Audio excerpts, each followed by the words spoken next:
Hi, I'm Sophie from The Living House, an online interior design company, and we help families create beautiful homes. Today, I'm going to share with you our top tips and do's and don'ts when it comes to styling your shelves. You need to make sure you don't overfill your shelves. It can be easily done because you think you need to throw everything at them, but negative space is key. Always think less is more. Use the rule of 3. Group your items together using different heights, shapes and textures. If everything is the same level, it will become quite flat and it won't draw your eye up. So always use the rule of 3. It always looks more designed, more styled when grouped together.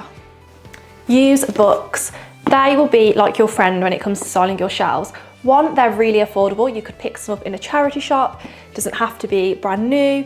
You might have a collection of books already, but they are great to either lean up against the shelf and group them together, or stack a couple of books on top of each other because it will add height to the accessory you're displaying. So if you've got some smaller pieces that you really want to put on your shelves, use a couple of books to add height. Plants are a great accessory for your shelves.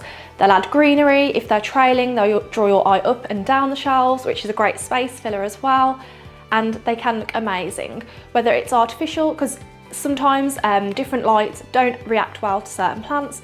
So perhaps you want a trailing artificial plant, always look that up in case you buy a specific plant for your shelf, but it's not really the best spot. Artificial may be better if that's the case. And if you have trailing ones, put them at the top, use them at their advantage to see them trailing down the shelves.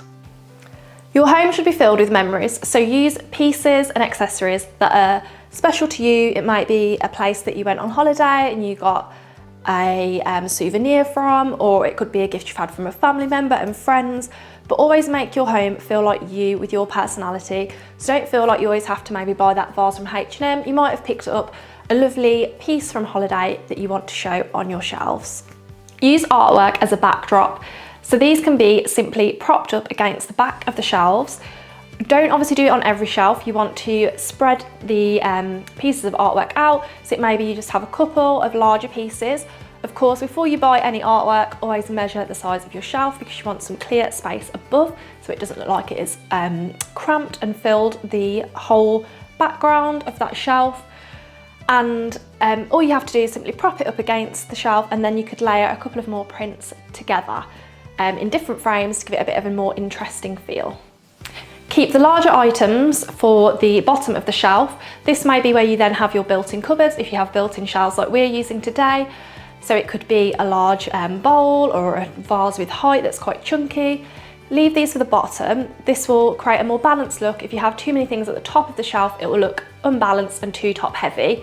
You may also want to add a table lamp. That's a great addition to the base of your shelves, the bottom of the shelves. This will help add a layer of lighting and a cozy feel. We do recommend, hopefully, if you've got plug sockets in the cupboards of your shelving, built-in shelving, if you have a style like we're using today, that you drill a hole into the top of the cupboard and you can feed the cable through for a seamless, neat look.